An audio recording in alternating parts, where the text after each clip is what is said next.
வைக்கணும். ஏன்னா ரசூலுல்லாஹி சொல்லும்போது ஒட்டகம் அமர்வது போல அமர வேண்டாம்னு சொல்லியிருக்காங்க. இப்போ சஜ்தால எப்படி உட்காரணும், எப்படி உட்காரக்கூடாது அப்படிங்கிறத நீங்க தெரிஞ்சிருப்பீங்க. இது வரைக்கும் இது போல செஞ்சிட்டு இருந்தீங்கன்னா அல்ஹம்துலில்லாஹ், இல்லைன்னா மாத்திக்கோங்க.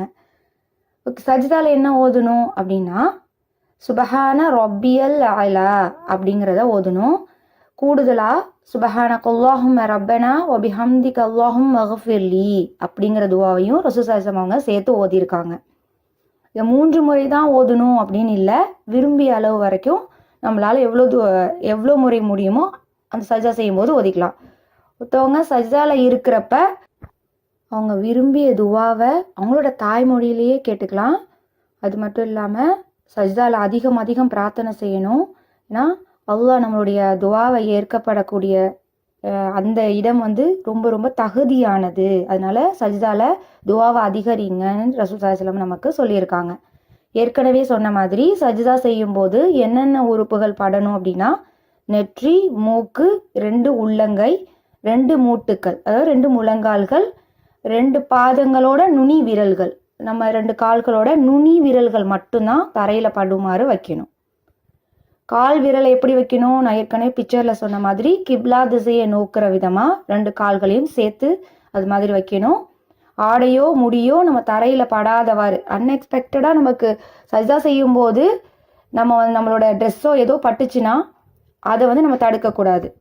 அது மட்டும் இல்லாமல் சஜ்தால 2 கையையும் காதுக்கு நேராக இல்லைன்னா தோல் புஜங்களுக்கு நேராக வைக்கணும். நான் ஏற்கனவே இதுக்கான பிக்சர் உங்களுக்கு கொடுத்துருக்கேன், அதில் சொல்லியிருக்கேன், நீங்கள் அதை திருப்பியும் பாருங்கள். அதாவது உடம்போட ஒட்டுன மாதிரி கையை ஒடுக்கி வைக்கக்கூடாது, சரியா? இதை மாதிரி தான் சஜ்தா செய்யணும். இது இந்த அளவுக்கு துல்லியமாக ரசூலுல்லாஹி ஸல்லல்லாஹு அலைஹி வஸல்லம் நமக்கு எப்படி சஜ்தா செய்யணும் அப்படிங்கிறத காட்டி தந்திருக்கும் போது இதை தவிர்த்து வேறு மாதிரி நம்ம செய்கிறது கூடாது. ஏன்னு கேட்டால் நம்ம ஒரு விஷயத்தையும் நம்ம ஃபாலோ பண்ணும்போது எப்படி அழகிய முறையில் ரசூல் சொல்லித்தராங்கங்கிறத நம்ம கவனிக்கணும். நம்ம 2 சஜிதா செய்யும்போது ஒரு சஜிதாக்கு இடையில இன்னொரு சஜிதா போகும்போது என்ன ஓதணும், ரப்பியஃபிர்லி ரப்பியஃபிர்லி அப்படிங்கிற துவாவை நம்ம ஓதணும். இந்த துவா ஓதி முடிச்சதுக்கப்புறம் அல்லாஹு அக்பர் அப்படின்னு சொல்லி செகண்ட் சஜிதா செய்ய போகிறோம். அதே மாதிரி முதல் சஜிதாவில் நம்ம எப்படி நம்ம இருந்தோமோ அதே மாதிரி செகண்ட் சஜிதாவும் அதே மாதிரி ஓதணும். காலை இதை மாதிரி வைக்கணும். இதுக்கப்புறம் என்னது, 2வது ரக்காயத்து. 2வது ரக்காயத்து செய்யும்போது முதல் ரக்காயத்தை முடிச்சுட்டு 2வது ரக்காயத்துக்காக எழும்போது 2 சஜிதா கடையில் அமர்ந்தோம் பார்த்தீங்களா, அதே மாதிரி 2 கையையும் தரையில் ஊன்றி தான் நம்ம எந்திரிக்கணும்.